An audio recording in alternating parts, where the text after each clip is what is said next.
Herodotus, the father of history, stood here 2,500 years ago and said it was greater than the pyramids themselves. A building with 3,000 rooms, half of them underground, filled with the tombs of kings and sacred crocodiles. Today, almost nothing remains above ground. But what lies beneath the sands of Hawara may still be waiting. This is the story of Egypt's forgotten labyrinth.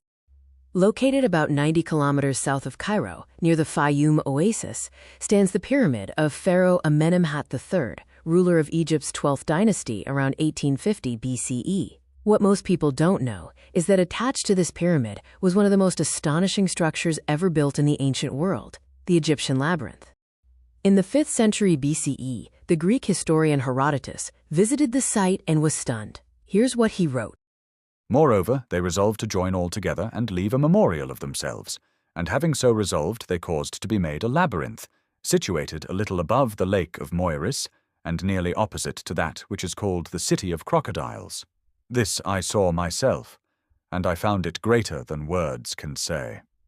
For if one should put together and reckon up all the buildings and all the great works produced by the Hellenes, Greeks, they would prove to be inferior in labor and expense to this labyrinth, though it is true that both the temple at Ephesus and that at Samos are works worthy of note.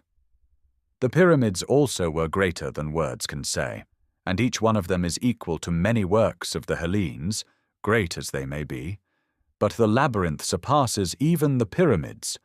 It has 12 courts covered in, with gates facing one another, 6 upon the north side, and 6 upon the south, joining on one to another, and the same wall surrounds them all outside, and there are in it 2 kinds of chambers, the one kind below the ground, and the other above upon these, 3,000 in number, of each kind 1,500. The upper set of chambers we ourselves saw, going through them, and we tell of them having looked upon them with our own eyes. But the chambers underground we heard about only, for the Egyptians who had charge of them would by no means allow them to be seen, saying that there were in them the tombs of the kings who had first built this labyrinth, and of the sacred crocodiles.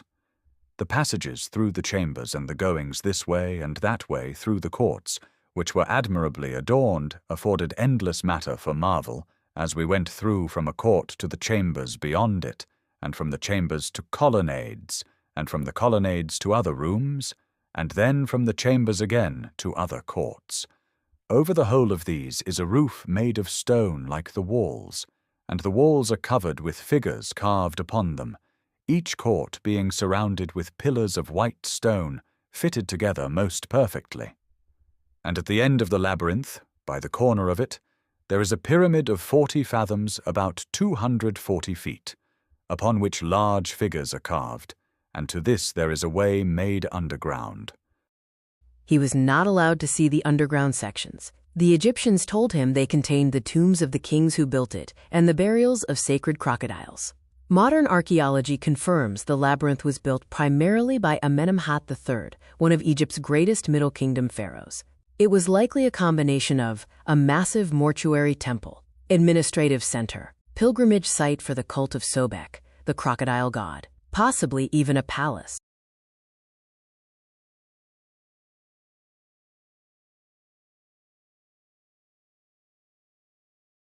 The entire complex measured roughly 385 by 158 meters, larger than 2 football fields.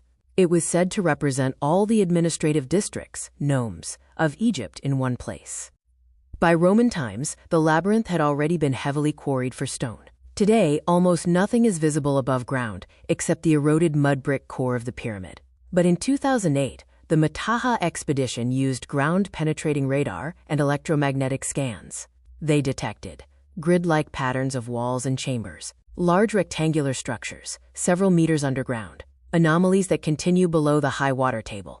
More recent geophysical work and satellite radar imaging have strengthened the case that a significant portion of the labyrinth still exists beneath the sand and water. Some researchers claim there may be multiple levels and that parts of the complex remain untouched. The labyrinth didn't vanish because of one disaster. It was slowly dismantled over centuries. Stone was taken for new buildings, canals were cut through the site, and the rising water table flooded the lower levels. What was once one of the wonders of the ancient world is now a ghostly outline in the desert. Thanks to the virtual Hawara project, scientists have used terrestrial laser scanning and geophysics to create a detailed digital twin of the site. We can now walk through the labyrinth virtually, seeing it as it may have looked 4,000 years ago. Future plans include possible dewatering of the site, which could finally allow proper excavation of the lower levels. So was Herodotus exaggerating? Or did the Egyptians really build a labyrinth so complex it surpassed the pyramids? One thing is certain, Hawara still holds secrets. And one day, the sands may reveal a wonder we thought was lost forever. What do you think lies beneath the Hawara Labyrinth?